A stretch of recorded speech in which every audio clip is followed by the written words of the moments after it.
Hello everyone and welcome to episode 15 of the WMMA 5 series here on the channel. It's Pride FC in the year 2002 as it is going to be Pride 20's Armed and Ready show.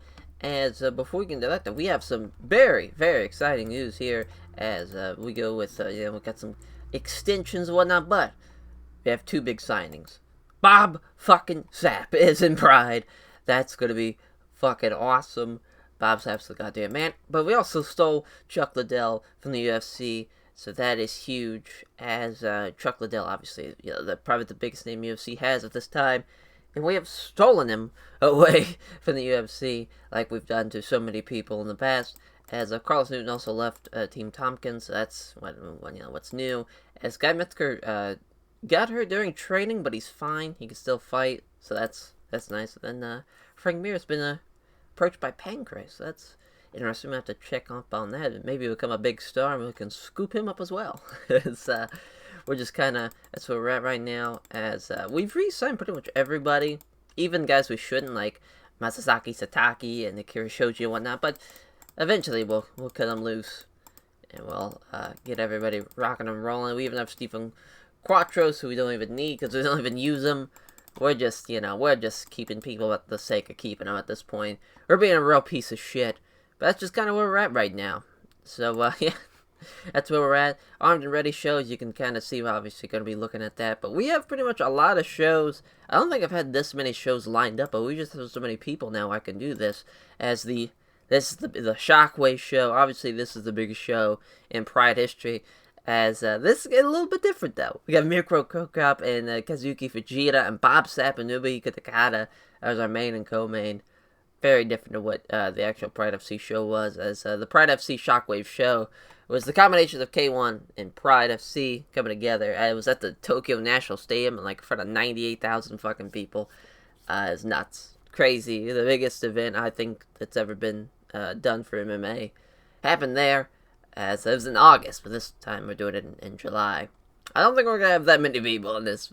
Just spoiler alert, but that'd be crazy. But that's gonna be awesome though. It's gonna be an awesome little show. Bob Sapp making his debut for Pride. That's gonna be great. Plus we have Kevin Randleman and Big Nog, which is really 2 and 3 as far as heavyweight rankings. I mean, this could be a #1 contendership matchup for the most part, but. Yeah, we do have, this Demolition and Armed and Ready show. We have Chuck Liddell and Dan Henderson. Whoever wins this is definitely taking on Vanderlei Silva. And either Demolition, if that can happen, or, which I doubt it since it's only a month away, but probably a Beast from the East too. Probably when that's going to happen. But yeah, there's going to be a lot of non-title fights happening in the main event for both Pride 21 and Pride 20 and Pride FC Shockwave. So back-to-back non-title fights. Plus, I think... there's before that, too. That Cold Fury 2. Oh, no, that was. I was thinking that there wasn't a title fight on one of these cards. Maybe not. But yeah, we go from title defenses to now we're going to take a break from them for a bit. And then we'll start back up at Pride 22 with probably, if I had to guess, at least one. And then at Pride 23 at Championship Chaos 2, we'll definitely have 2 title fights again. I think we can do it. Depends on what happens on this card, if everybody's ready to fight and whatnot. But that's kind of where we're at. So let's advance to the goddamn show. All right. As you see here, Pride 20's Armed and Ready. You have Chuck Liddell, Dan Henderson, the main event. The co-main event, Vitor Belfort and Ronaldo Sobral, a rematch. As Pedro Rizzo and Simi Chalette, 2 big-ass heavyweights going at it, which even Simi Chalette even outweighs Pedro Rizzo by a good solid 25 pounds at least. And you have Josh Barnett and Gary Goodridge. That's going to be a very interesting fight because Josh Barnett has had 0 interesting fights so far in Pride. But he's got Gary Goodridge, the motherfucker, the man who is hot and cold, who will have an interesting fight no matter who's put in his way. Even if it's a wrestler, he'll knock him out in 30 seconds. We'll see what happens there. Frank Shamrock and Miletich. That's a hell of a fight all the way down here at the bottom of the card. And Tom Erickson and Andre Arlovski. Hopefully Andre Arlovski could knock out Tom Erickson. That'd be great. And then the prelims. Young Choi making his Pride debut against Little Nog and Dario Matsui and Akira Shoji. And that's where we're at in the card. As Chuck, the Iceman Liddell versus Dan Henderson. As Liddell has finished all of his last 5 opponents. 2 of the best pound-for-pound fighters in the world, with Liddell's 4th, Henderson's 9th. This is the second time Dan Henderson's main event a Pride event. I'm sure the first time when they lost to Henderson in OA. As the first time they have fought, of course, Liddell has a significant weight advantage, and he has a 6-inch reach advantage, plus he has his Pride debut as well. So Liddell has the Blurcat staff pick 4-3, pretty close. That should be a hell of a fight, though. I can't wait to see that. As the co-main, Vitor the Phenom Belfort versus the Ronaldo Sobral. First time they've once fought the co-main before. Pride 10 Return of the Warriors, which Vitor Belfort won by TKO. As 2 of the best pound-for-pound fighters in the world at 15th and 17th. As Belfort trains the Brazilian top team, which Sobral is 1-0 against those other current members of that team. Sobral has the Blurcat staff picks 5-2. As Pedro, the Rock, is over his Hightower, Simi Chalette again. 2 of the best pound-for-pound fighters in the world, as Chalette's ranked 20th, Hizzo's ranked 21st. Chalette is enjoying a significant weight advantage. Chalette has a 9-inch reach advantage, but Blurcat staff have Pedro Hizzo having the advantage, 5-2. And that's Simi Chalette's the goddamn man. Anytime he's got a fight, I'm very excited to see how it plays out. But him having the huge reach advantage is always something I'm like, let's see what happens. But, like the Kevin Randleman fight, he did lose to that, and he had like 9-inch reach advantage. As Josh Barnett and Gary Goodridge. Gary Goodridge has finished 3 of his last 5 opponents. Both are ranked at the super heavyweights. As Barnett's 4th, Goodridge's 7th. Goodridge trains at Hammer House, which Barnett has 0-1 against people at that current team. Barnett has won 4 of his last 5 by decision. This is the first time they fought, and then the betting lines have Josh Barnett has a huge advantage, as he's got the Blurcat staff 7-0 as well. Frank Shamrock and the Croatian sensation Pat Miletich. Shamrock's submitted 4 of his last 5. 2 of the best pound-for-pound fighters in the world, again at 14th and 18th for Miletich and Shamrock, respectively. Miletich has finished 3 of his last 5. Miletich trains at Miletich Fighting System, of course, he runs the damn thing. As Shamrock is 1-0 against people at that current members of the team. First time they have fought, and Shamrock's got a significant weight advantage, and has all the Blurcat staff picks 7-0. As the opener, Tom the Big Cat Erickson versus Andre the Pitbull Arlovski. Then we got the Big Cat versus the Pitbull. And it's destiny at this point, as Arlovski's finished all of his last 5 opponents. They're both ranked at super heavyweights as 11th and 13th in the world. Arlovski trains at Lions Den, which Erickson is 1-0 against people at that current team. As Erickson has won 3 of his last 5 fights by decision. First time they have fought, Erickson will enjoy the significant weight advantage, but Andre Arlovski has the 5-inch reach advantage, and he has all of the Blurcat staff picks behind him. As young Choi versus Little Nog, as this is the first time they have fought, Little Nog will enjoy a significant weight advantage. This is the Pride debut for young Choi, as Nogueira has all the Blurcat staff picks. And Dario Matsui and Akira Shoji, they once fought the prelims of Pride 3, which that was a draw, it was a time limit. So now we're going to get, hopefully, maybe a winner here. Maybe it'll be another draw, as Matsui has won 3 of his last 5, and the betting lines have Matsui as a big favorite as well. Alright, so Dario Matsui and Akira Shoji, as we have our first fight of the night. Dario Matsui taking on Akira Shoji. Yuji Shimada will be our referee, our judges. Shoji's being in front of his home crowd. He gets a loud cheer. Fight begins. They engage in the center. There's a stalemate as both fighters throw but fail to land anything. Throw but fail to hit anything, rather, as Matsui misses a jab and also has a right hook blocked. Shoji finds his right cross blocked. Both fighters step in to strike. Matsui misses the big right hand, allowing Shoji to counter with a big right hand. 2 combatants meet in the center and start to strike. Shoji misses the right cross that leaves him wide open to counter. Matsui comes in with a quick left jab and the right hand that narrowly fails to connect. They come together and strike. Shoji misses the big right hand, putting him off balance and allowing Matsui to attack with a nice left hand. As both fighters move in and engage, Matsui tries the right hook but misses. Shoji is off target with a left jab and also has a right hand absorbed on gloves. Shoji confidently moves in closer, looking to throw some strikes. As now he looked like he was going to shoot, but Shoji simply took the initiative first. Shoji lands a jab, then lands a right hand. Shoji can't connect with the sub strikes, but then lands a right hand. Matsui gets a hold of Shoji. He tries to wrestle Shoji backwards up against the ropes. He does it, so now he's struck up against the ropes. He presses Shoji up against the ropes. As they remain there for the next minute, posturing and throwing occasional short-range punches to the body.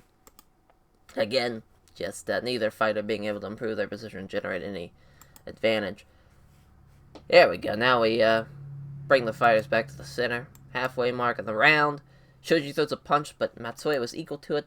With a clear opportunity, Matsui is able to move in fast and clinch with Shoji. Again, moving him back up against the ropes. As, smothering him. Short punches to the body and the side of the head. As Shoji works enough space, so this time he can slip out away and back to the center. They engage. Matsui slips past a right hook and counters with a left hook. Starts to slow down a touch, perhaps conserving a little energy, as Akira Shoji. Two fighters engage. There's a burst of strikes, but neither fighter can land a blow. Matsui misses with the right hand. Shoji finds his right cross blocked.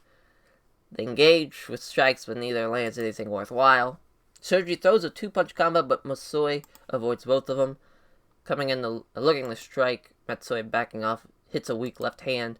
Shoji throws a punch, but Matsui was equal to it. Both fighters come together and strike. Shoji counters a right hand, but with a left jab and a right hand. Matsui is starting to slow down a touch, perhaps conserving a little energy. We move into the final 60 seconds of this round. Shoji throws a quick 1-2, but doesn't land any blow. Matsui aggressively moves in, risk-taking strikes for the chance of getting some grappling started. A punch from Shoji fails to land. Matsui gets a hold of Shoji, not having to taken even one shot while coming in. Using his wrestling skills, Matsui is trying to push Shoji up against the ropes. He does, as it isn't pretty, but Matsui has Shoji stuck up against the ropes. They exchange close quarters punches till the round ends. That's the end of the round. Let's see, the fight metrics, pretty, kind of close. As Dario Matsui does have the advantage on the jabs, but it's closer to what I thought it would be. And plus he has to push them up against the ropes. So I feel like Dario Matsui is going to win the round. But Akira Shoji could steal it here. We'll see. As they come together and strike, two fighters strike, but without success. Tries a right hook, but misses this Matsui. Shoji's off target with a left jab and also misses the right hook. Matsui comes in looking for a takedown. He gets it. Big takedown. He manages to get side control as a result. Fires off a few punches, but they aren't thrown with any great force. Tries to move to guard, but Matsui doesn't allow it. Looks to mount. He loses the control momentarily, so he tries to mount, and a scramble begins. Shoji scrambles to his feet, but Matsui immediately drives him up against the ropes, and now he's trapped there. 60 seconds goes by with something of a stalemate happening. Neither fighter being able to improve their position or generate any advantage. Again, Matsui smothers him. They exchange short punches to the body for about a minute, and, a referee starts him back to the center, Yuji Shimada. As a little fatigue may be creeping in, Shoji's starting to move noticeably more slower. They come together and strike. Shoji slips past the right hook attempt and attacks with a left hook. The fighters fall into a sloppy clinch. Matsui tries to wrestle Shoji back up against the ropes. He does. Goes for a foot stomp, but Shoji works enough space so he can slip out of the way back to the center. Shoji's looking very tired out there, as he's willing to risk getting hit. If it means he can get close enough to initiate some grappling this Matsui. He lands a left jab and misses the big right hand. And that's the end of the fight. Unanimous decision for Dario Matsui. Yep. And it was poor. That's, no shit there. As Dario Matsui thanks everyone connected to the Kata Dojo for helping him prepare for this fight. They're the sponsors for supporting him financially. Calling it a stinker, Dario Matsui apologizes for such a horrid bout, but says that he is glad that he can at least have gotten the victory out of it. Well, that's a good brother right there, as a little bit of two undefeated fighters going at it, as young Choi 5-0, Little Nog 1-0 for the middleweight division. Big John McCarthy, a referee, our judges, as young Choi is facing a major size disadvantage as he's given up at least 25 pounds from Little Nog. Both fighters step in to strike. Choi lands a left jab, but finds his right cross blocked. Nogueira uses the left jab, but also lands a left hand to the body. Both fighters step up to strike. Nogueira's off target with a left jab, but scores with a left hook to the side of the body. As Choi misses the jab, but scores with a right hook. They come together and strike. Choi uses the left jab, but has a right hand taken on the gloves. Nogueira hits a couple of jabs, but misses a right hook. They come together and strike. Choi misses a right cross that leaves him open to counter. Nogueira attacks him with a left jab and a right cross. Two fighters stand and they trade strikes, but neither land anything damaging. Both fighters step in to strike. Choi misses a right cross that leaves him wide open to the counter. Nogueira comes in with a left jab and a right hand. as Choi tries the right hook but misses. Nogueira misses the left jab and also finds his right cross blocked. Both fighters move in and engage. Nogueira misses a big right hand, putting him off bounds, allowing Choi to attack him with a left hook. Both fighters step in to strike. Choi is off target with a jab but connects with the right hand. Nogueira lands 2 jabs but doesn't find the mark with the right hook. 2 fighters engage. Choi lands a left jab but doesn't connect with the right hand. Nogueira lands a nice right hook. Choi is still moving well, but he's definitely breathing a little deeper now, as there's an exchange of strikes relatively close, but nothing really lands. 2 combatants meet in the center and start to strike. Choi lands a left hook. Nogueira lands a left jab and also lands a left hand to the body. Nogueira's doing a great job of that, doing a 1-2 combo with a left hand to the face and left hand to the body. Exchange of strikes goes nowhere. Looking a bit tense, Choi moves around the ring. We halfway mark of the round. They stand a trade in the center of the ring, but neither fighter gives or takes any real damage. An engage of strikes sees both fighters fail to land anything significant. Both fighters come together and strike. Choi misses a right hook and gets countered with a left jab and a right cross. Nogueira is still moving well, but he's definitely breathing a little deeper now. 2 fighters engage. Choi misses the right cross that leaves him wide open to counter. Nogueira comes in with a left hook to the ribs. That's tough. They come together and strike. Choi misses the big right hand, putting him off bounds, allowing Nogueira to attack with a quick left jab and a right cross that just misses. An exchange of strikes sees both fighters fail to land anything significant. Both fighters step in to strike. Neither fighter lands a significant strike in the exchange. Nogueira's off target with the jab and also doesn't connect with the right hand. Choi finds his right cross blocked. A few deep breaths betray that Choi is starting to get into deeper reaches of the gas tank. Both fighters step in to strike. Choi misses the big right hand, allowing Nogueira to counter with a jab and a right cross. Both fighters come together and strike. Nogueira counters with a right hand with a left jab and a left to the body. Wow. What a 3-punch counter from Lil Nog. Putting on a fucking boxing display as Nogueira grabs Choi, who looks shattered, pulls him into the clinch. Nogueira tries to throw some close-range strikes as they grapple, but the attempts are smothered by Choi. Choi's looking really tired out there, as Nogueira hits Choi with some short strikes to the side of the head while grappling. He's looking to muscle Choi back up against the ropes. He does. And now, hits him with as Choi is trapped up against the ropes. Nogueira hits him with a short left uppercut. Nogueira catches Choi with a knee strike to the ribs from the clinch while he's pressed up against the ropes. Again, another short left uppercut, and that ends the fight, or ends the round, rather. Does that seem to be like all Lil Nog? And yeah, seems like it. As they come together and strike, Choi scores with a jab and doesn't connect with the right hand. Nogueira doesn't connect with the left jab and hits a right cross. Both fighters meet in the center. Nogueira slips past the right hook and counters with a quick left jab and a left hook to the side of the body. Nogueira's definitely slowing. His gas tank is being challenged here. An exchange of strikes happen right in the center of the ring, but nothing comes of it. Nogueira doesn't look like he has much left in the tank. Looking shattered, they all collapse into each other in the clinch. Nogueira tries to wrestle Choi backwards and up against the ropes. He does. Now he pins up against the ropes. He uses a hard foot stomp.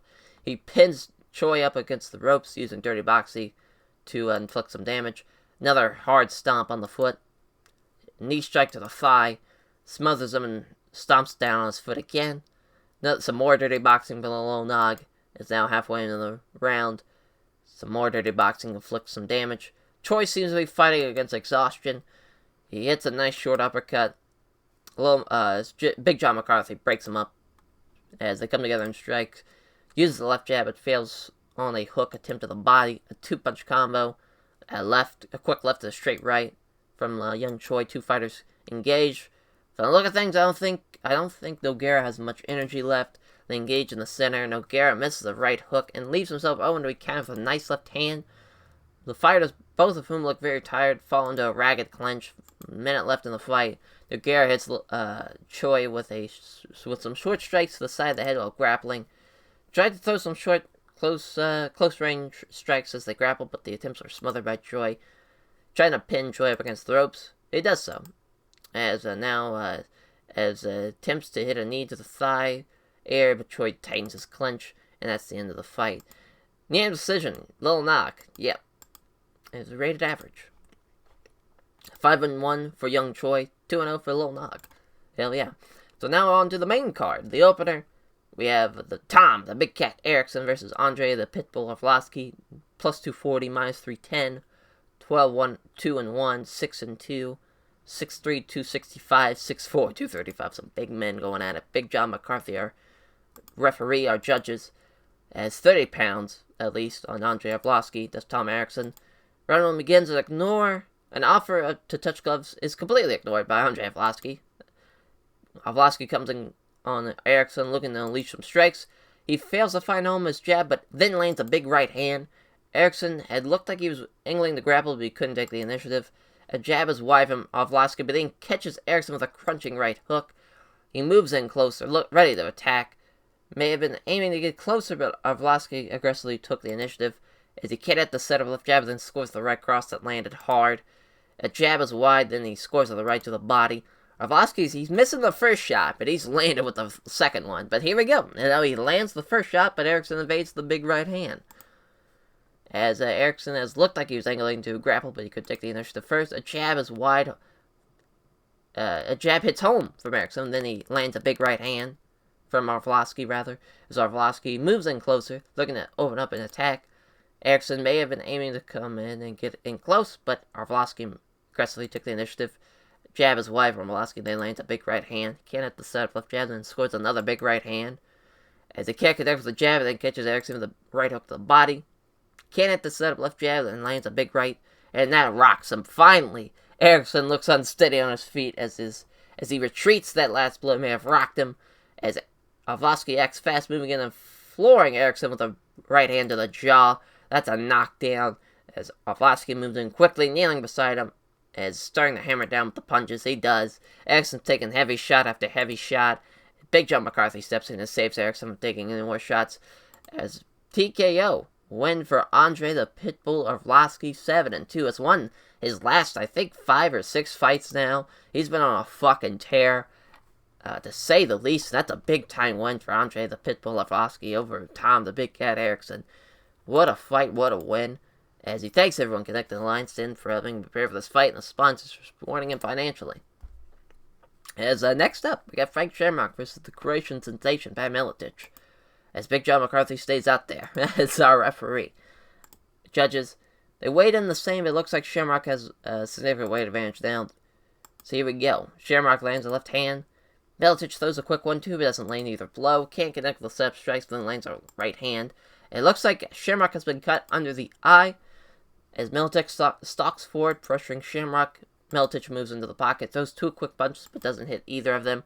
Shamrock stalks forward, pressuring Miletich. Miletich hits 2 counter left hands. Shamrock connects with a jab, but Miletich evades a big right punch. He throws a 1-2 punch combo, but Shamrock evades both of them. Shamrock comes in and grabs Miletich in a clinch. He does so in a knee to the body from the grapple. Is he looking to muscle Miletich back up against the ropes? He does so. As dropping down, Shamrock secures a leg, starts looking for a takedown. Miletich is left hopping on the other leg, trying to balance. As he does, smartly sweeps the standing leg and gets side control. Great job from Frank Shamrock. As looking to catch his breath, Shamrock's content to just throw a couple of punches to the body. He blocks an attempted to pull guard, fires off a few punches, but they aren't thrown with any great force. Miletich tries to move to guard, but Shamrock doesn't allow it. Throws some small strikes, but it's clearly just taking his breath. As he blocks another attempt to pull guard. Tries to lock in a Kimura. Miletich fights off the Kimura. Tries to move to guard, but Shamrock doesn't allow it. Punches down on Miletich, where they're easily taking on the gloves. Halfway into the round, he keeps him guessing with a few quick strikes. He tries to pull guard, but again, Shamrock doesn't allow it. Big John McCarthy stands him back up. With Shamrock bleeding, the referee pauses the fight so they can check the cut. Doctors check the wound, and doesn't take long to signal that the referee that's only a minor injury. So the fight's restarted in the center. Shoots in hard and fast on Miletich. He gets the takedown. 2 for 2 on takedowns. And now Miletich has to pull guard and guard. Shamrock begins working to pass the side control. After a struggle, he gets to half guard. Attempts to pass half guard and gain better position. He passes but loses his control momentarily, and the scramble begins. The scramble results in Miletich being on his back and Shamrock in side control. So again, Frank Shamrock in control. Throws a few strikes without venom. He blocks Miletich as he tries to transition the guard. Begins trying to get himself free into mount. He loses the control momentarily as they scramble. He ends up having to pull guard, losing out in the scramble. This is Frank Shamrock. Now Miletich trying to pass guard. He struggles, but he only gets half guard. Fires off a few punches, but they aren't thrown down any great force. 60 seconds left to the fight. In half guard, Miletich catches his breath, continues to throw a couple of punches. Tries to transition to full guard. this Shamrock, but he can't. Fires away with punches, but doesn't do little in the way of damage. As he skillfully moves to full guard as Frank Shamrock. That's the end of the round. I'd have to give that to Frank Shamrock. As, he's got the takedowns. Standing, it looks like Miletich had the more strikes, but with the knees and whatnot, it's kind of even. As 24-11, though, on the ground. Yeah, it seems to be all. No, I wouldn't say all Frank Shamrock. It's pretty close, but Shamrock does have the advantage. We'll see what Miletich can do in the second round. Bell sounds. Two fighters engage with strikes, but neither can land anything significant. Both fighters moving in and engage. Shamrock slips past the right hook attempt and attacks with a jab and right hook that is ducked. Looking a bit tense, Miletich moves around the ring as he steps in looking to unleash. Shamrock appeared to be going for a takedown, but Miletich took the initiative first. He connects with a jab but finds nothing but air on the big right. Shoots in at high speed for a takedown. He does. Gets the takedown by a single leg. And Miletich has to pull guard now. He continues to enjoy a 100% takedown completion rate. Yeah, he's 3 for 3. On takedowns, Frank Shamrock tries to pass the guard. Passes to half guard. He begins trying to get his leg free of half guard and get in a better position. He's ready, though. Pat Miletich was ready and starts to scramble immediately. The scramble sees Miletich up first, only to be grabbed and wrestled up against the ropes immediately. Looking for another trip takedown. He gets it 4 for 4 on takedowns with outside leg trip. Frank Shamrock is putting on the takedown display here, as Miletich is trying to pull on Shamrock, pull on guard, but he doesn't get anywhere with the attempt. And now looking for a triangle, as he fights off the arm triangle. Shamrock blocks Miletich as he tries to transition the guard. Begins trying to get himself free into mount. He's unable to find himself to get in the mount on this attempt. He blocks an attempt to pull guard. Pounds away with rights, but fails to land anything significant. That's the end of the fight. Unanimous decision for Frank Shamrock. Hell yeah. That was a good fight. Yeah, that was a good fight. Hell yeah. As now Miletich is 26-4-2, whereas Frank Shamrock's 24-9-2. Hell yeah. Another Lions been looking really good, 2-0 for the night. As he gives thanks, Frank Shamrock praises his team at Lions Den, his various sponsors, and his fans have come out to support him. Gives a show of respect to his opponent. As moving on to the next fight, we have the baby-faced assassin, Josh Barnett, versus Gary Big Daddy Goodridge. 13-1, 12-11. We'll see what happens here.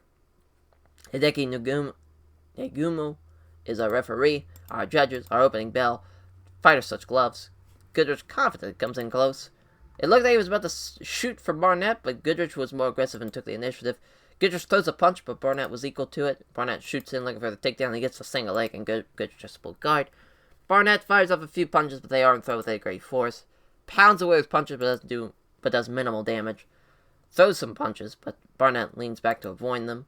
And guard begins to working to pass to side control. He passes guard fairly easily, getting side control. Attempts an armbar. He gets it, and then he taps him out. Jesus Christ. Armbar finish from Josh Barnett.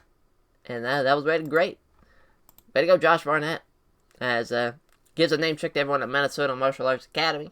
All of his various sponsors. His friends, family, supporters. Barnett says that he's really happy that with a submission game, then that was very common that he could tap out Gary Goodridge if he got the opportunity. Wow. As Pedro the Rock Hizzo versus Hightower Simi Shalette. 11-2, 16-11, minus 160, plus 120. A Muay Thai versus kickboxer. Both 28 years old. This should be a hell of a fight. Big John McCarthy, the only man big enough to referee this one, as our judges. Hizzo's facing a major size disadvantage, as he's given up at least 35 pounds. Here we go. Both fighters coming to engage. Hizzo lands a left jab, but doesn't connect to the right hand. Shalette uses the left jab, but misses with the head kick. The two combatants meet in the center and start to strike. Shalette lands a left jab, but misses the right hook to the ribs. As Hizzo 2 out of a flurry of 4 punches, then lands a low leg kick. Two fighters engage. Shalette misses the right hook and leaves himself open to be countered with 2 jabs that are followed by a leg kick to the ribs. Jesus Christ. Both fighters move and engage. Hizzo hits a left jab and misses a spinning back kick. Showing great boxing, Shalette scores with 2 quick punches and set up a nice uppercut, as Hizzo backs off quickly. I think that last shot really rocked him. That uppercut nailed him as Shalette floors Hizzo with a vicious head kick that knocks him down, and starts pounding away now on Hizzo, looking to finish him off. He does, pounding away on Hizzo, landing several great shots that rock him. TKO stoppage. Big John McCarthy's got to step in now as Hizzo is out. Way to go, Simi Shalette. He wins by knockout, surprisingly. They call it a knockout, but Hightower, Semi Shalek gets the win, 17-11. That was rated great. What a fucking great showing there. That was awesome. As he giving thanks rather, Semi Shalek praises his team at Golden Glory, his various sponsors, and the fans who came out to support him. As our co-main event, Vitor, the Phenom Belfort, versus Ronaldo Sobral, 9-4, 14-2. The co-main is up next. Vitor, the Phenom Belfort, takes on Ronaldo Sobral in the middleweight division. Our referee, our judges, here we go. Fighters getting close and clinch. Sobral manages to get control of the clinch. Sobral hits Belfort with a big knee strike to the body. Damn, that's a great way to start the fight. Sobral tries to wrestle Belfort backwards up against the ropes. He does. Now he's ended up with his back up against the ropes. Sobral ducks down and grabs the legs. Belfort remains standing, using the ropes for support, but is under the threat of a takedown. He does. Sobral drags him to the floor, but gets caught in guard. In guard, Sobral throws a couple of punches designed to keep Belfort guessing. Belfort tries to pull Sobral in close and pepper him with short strikes, but he can't. Sobral throws few strikes, but it's clearly slowing things down so he can think. Belfort tries to sweep Sobral, but he can't do it. Sobral attempts to pass guard and gain a better position. He manages to pass, but only to half guard. Sobral throws a few right hands to the body, as Sobral begins trying to get his legs free of the half guard. The pass attempt results in a scramble for position as Belfort tries to get back up. The scramble results in Sobral being on his back, pulling guard. In guard, Belfort is content just to throw a couple of punches to the body. Belfort deflects a couple of punches that Sobral threw from below. Belfort pounds away, but Sobral is in trouble by the strike. Sobral drags Belfort in close control, then hits him with a couple of short punches from the bottom. Belfort throws a few strikes, but they are without venom. And then, again, drags him in close control, then hits him with a couple of short punches. Throws a few relatively weak-looking left hands. He pulls him in close, hits a couple of short punches to the side of the head. Sobral's doing a lot of damage from the bottom. You don't really see that, but he's doing it now. As Belfort tries to pound on Sobral, but none of the blows land with any degree of power. Sobral tries to pull Belfort in close to pepper him with some short strikes, but he can't. He pounds away with lefts, but fails to land anything significant. Belfort leans back to avoid a couple of wild swings from Sobral. Lack of progress makes the referee standing back up. They stand and trade, but all the shots are either off target or safely dealt with. Sobral wanting to grapple, comes forward. He appears to be willing to risk a few shots to close the distance. Belfort can't hit the sit-up right jab, but then scores with a big left hand, as he may have been aiming to get in close to Sobral, but Belfort aggressively took the initiative. He uses the right jab, but he can't connect with the left to the body. He's starting to slow down a touch, perhaps conserving a low energy. Moving forward constantly, Belfort is pressuring Sobral. Belfort confidently steps into the pocket, throws a quick 1-2, but doesn't land either blow. The exchange of strikes are relatively close range, but nothing really lands. Can't connect with sub strikes, but then lands a crunching left hand to the body. Comes forward to attack. Sobral lands two right hands in exchange as Belfort throws a quick 1-2, but doesn't land either blow. Sobral, 60 seconds left in the fight, or in the round rather. Two combatants meet in the center and start to strike. Belfort lands a left hook. Sobral can't hit a right cross. Two fighters engage. Belfort dodges right. Counter attacks with a right jab and a great left hook. Comes in fast and lands three quick punches, then hits Sobral with a beauty of a straight left. As Belfort steps in looking to unleash for these last few mere seconds. As Sobral was looking like he was angling for a takedown attempt, but he couldn't get there first, as a punch from Belfort fails to land. That's the end of the first round. So, it's good. Pretty close, but Belfort looks like he has the advantage, at least standing, that's for sure. We'll see what happens in the second round. It could be anybody's game still. As our final round, Sobral appeared to be going for a takedown, but Belfort took the initiative first. Throws a quick punch, but doesn't hit. Looks like he doesn't have much left to the tank, this Belfort. May have been setting up to shoot this Sobral, but Belfort again aggressively took the initiative first. A jab hits home from Belfort, then catches Sobral with a stunning left hook, and he knocks him down with it. As Belfort knows that this is a golden opportunity, quickly pounds on Sobral, looking to finish him off with raining down punches. He pounds away, but is unable to land any mini clean shots on Sobral. Throws a few right hands to the body, blocks the attempt to pull guard. Looking to catch his breath. Now Belfort's content just throw a couple of punches. Yeah, and he's got they're looking for a Kimura. Sobral blocks it. As Belfort blocks Sobral as he tries to transition the guard. Fires away with punches, but does a little in the way of damage. Tries to move it to guard, but Belfort doesn't allow it. Belfort fires off some lefts, but Sobral isn't troubled by them. Sobral tries to move to guard, but Belfort doesn't allow it. The lengthy stalemate has the referee standing back up for the first time now. Sobral starting to breathe a little heavier. Two combatants meet in the center and start to strike. Belfort hits a good left hand. Sobral misses with the left jab but connects cleanly with the right hand. Sobral comes forward on the attack. Belfort scores the 2 counter jabs. Sobral can't hit the left jab, then catches Belfort with a right hook, rather. They engage. Doesn't connect with the left jab. Sobral also has his right hand absorbed on the gloves. He missed the jab and also had a left hand blocked. A minute left in the fight. They stand and trade blows, but neither can land anything significant or damaging. The exchange of blows comes and goes without either fighter really landing anything significant, and that's the end of the fight. Unanimous decision. Vitor the Phenom Belfort. Yep, and it was rated good. Hell yeah, that was a good co-main event. As he gives thanks to God first and shouts out to his family, friends, and his team at Brazilian Top Team. He is asked who he'd like to fight next, and he has a lot of respect for the skills of Dan Henderson. He thinks that'd be a great fight. That would be a great fight. Dan Henderson, Vitor Belfort for the main event. Chuck the Iceman Liddell versus Dan Hendo Henderson. 10-1, 11-1. Hawaiian Kimbo, Greco-Roman Wrestling. Minus 150, plus 150. What a fucking fight this is going to be. Our referee, Yuji Shimada.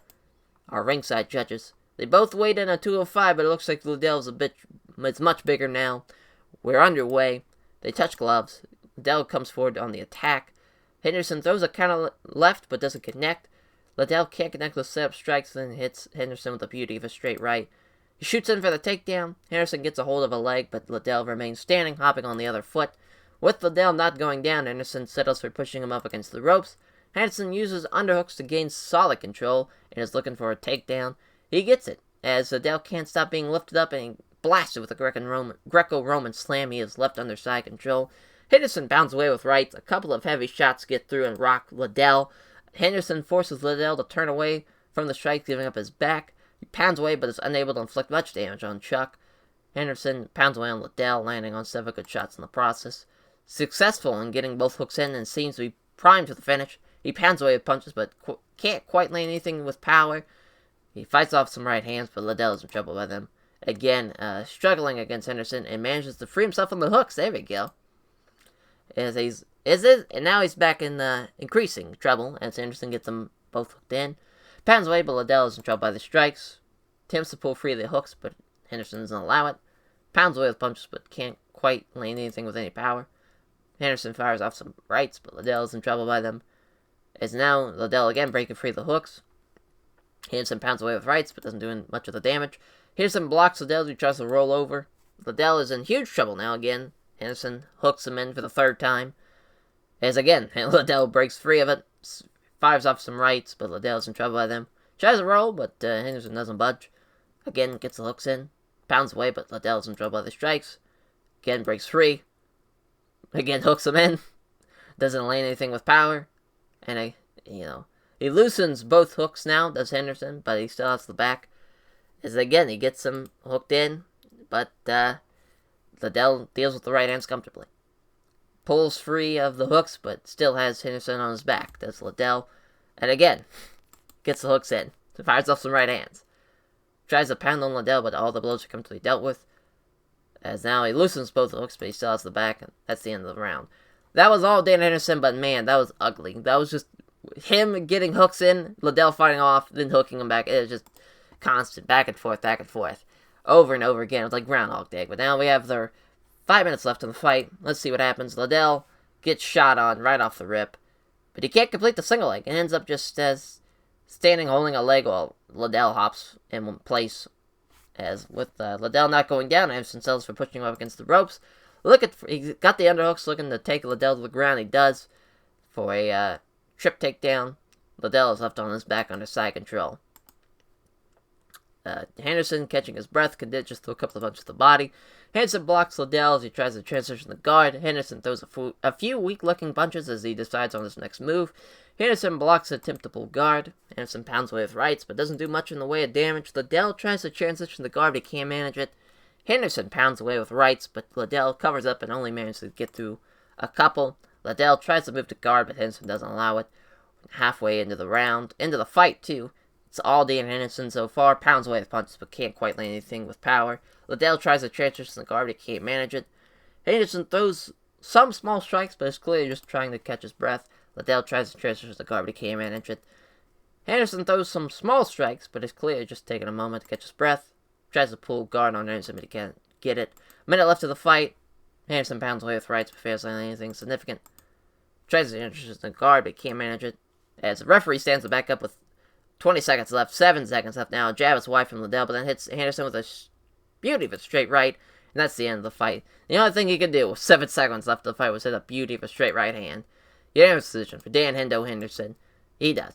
So now, and that was rated great, surprisingly. I don't know how, but that was rated great, and Dan Henderson is going to be off to face Vanderlei Silva whenever he can. And thanks everyone connected to Team Quest, helping prepare for this fight, and sponsors supporting him financially. Dan Henderson gives a show of respect to his opponent. So yeah, that was rated 80. That was the best show we've ever done. As I can see, there's great, good. Yeah, there was a lot of great stuff happening there. Our commercial rating was pretty shit, though. I don't know what happened there.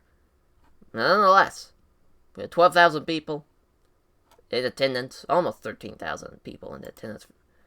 But we actually decreased our pop.